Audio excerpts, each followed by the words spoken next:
बिस्मिल्लाहिर्रहमानिर्रहीम। अस्सलाम वालेकुम नाजरीन। उम्मीद है सब खैरियत से होंगे। मेरी दुआ है कि अल्लाह सबको अपने हिफ्ज़ व अमान में रखे ताकि आप ऐसे ही मज़े मज़े के पकवान पकाते और खाते रहें।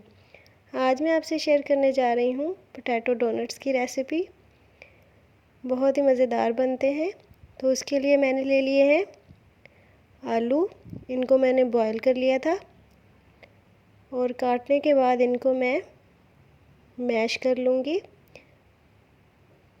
आलूओं को आपने अच्छी तरह मैश करना है।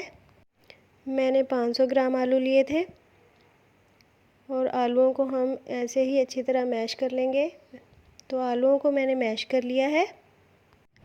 अब हम इन मैश किए हुए आलूओं में चटपटे से मसाले ऐड करेंगे। तो सबसे पहले मैंने हाफ़ कप अनियन शामिल कर दिए हैं जो कि मैंने बारीक काट लिए थे। उसके साथ ही शामिल कर रही हूँ बारीक कटी हुई हरी मिर्चें जो कि मैंने 3 अदद ली थी। और साथ ही शामिल कर रही हूँ 2 टेबल स्पून पुदीना, वो भी मैंने बारीक काट लिया था। अब मैं शामिल करूँगी हाफ़ टेबल स्पून ग्राइंड किया हुआ हरा धनिया। ये मसाले शामिल करने के बाद अब हम शामिल करेंगे half teaspoon chaat masala और उसके साथ ही शामिल कर देंगे हाफ़ टेबल स्पून कसूरी मेथी। और अब मैं शामिल कर रही हूँ half tablespoon salt, half tablespoon red chilli powder, half teaspoon काली मिर्चें, हाफ़ टी स्पून हल्दी, 1 टेबल स्पून ज़ीरा।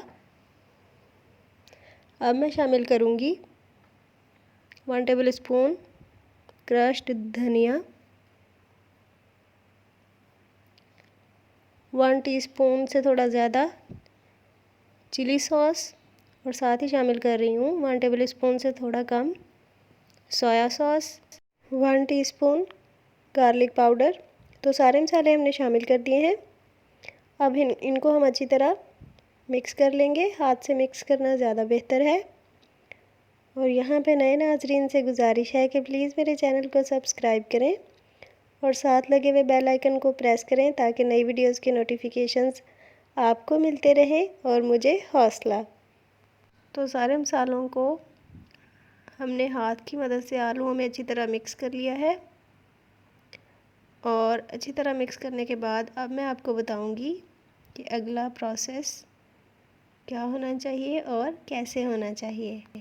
तो जो हमने मिक्सचर बनाया है उसमें से थोड़ा सा हिस्सा ऐसे हाथ में ले लेंगे और उसको एक पेड़े की तरह रोल कर लेंगे और उसके बाद ऐसे बेल लेंगे और कबाब की शक्ल दे लेंगे।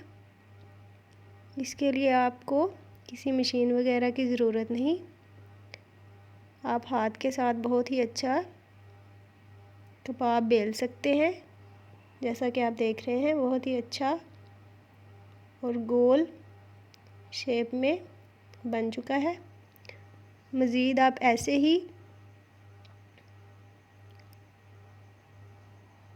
इसको बेलते जाएं और रोल कर लें। क्वांटिटी आपने ऐसे ही रखनी है। और अब हम इसको डोनट्स की शेप दे देंगे। जैसा कि आप देख रहे हैं बहुत ही अच्छी डोनट्स की शेप आ चुकी है। फिंगर की मदद से आप इसके कबाब के दरमियान में सुराख कर सकते हैं।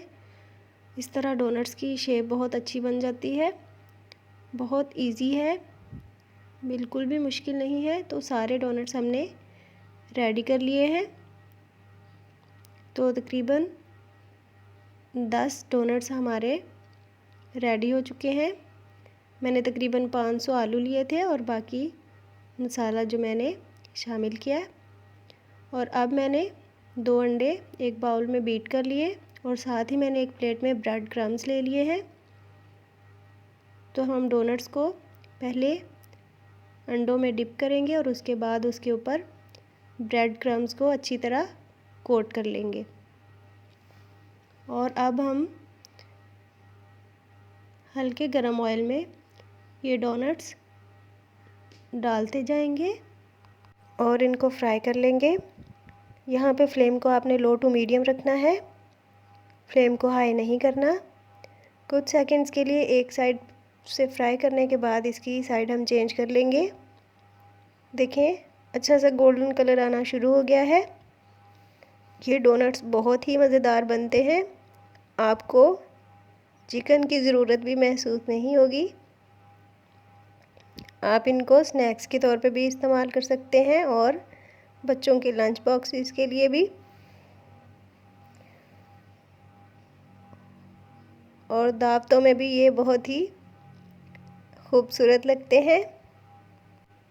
तो जी नाजरीन, डोनट्स हमारे फ्राई हो चुके हैं, तो उनको हमने प्लेट में निकाल लिया। मज़ीद डोनट्स भी हम इसी तरह फ्राई कर लेंगे। बहुत ही अच्छा सा कलर आ चुका है, सारे डोनट्स बहुत ही खूबसूरत लग रहे हैं। बहुत ही क्रिस्पी और मज़ेदार डोनट्स तैयार हैं, ज़रूर ट्राई कीजिएगा और फाइनल लुक देखना ना भूलें। तो मैं अब आपको दिखाऊंगी कि ये डोनट्स कैसे कुक हुए हैं। तो देखें बहुत ही सॉफ्ट और अच्छे से डोनट्स तैयार हैं। उम्मीद है आपको पसंद आए होंगे, ज़रूर ट्राई कीजिएगा और कमेंट सेक्शन में बताइएगा कि कैसे बने। मुझे दीजिए इजाज़त, तब तक के लिए अल्लाह हाफिज़।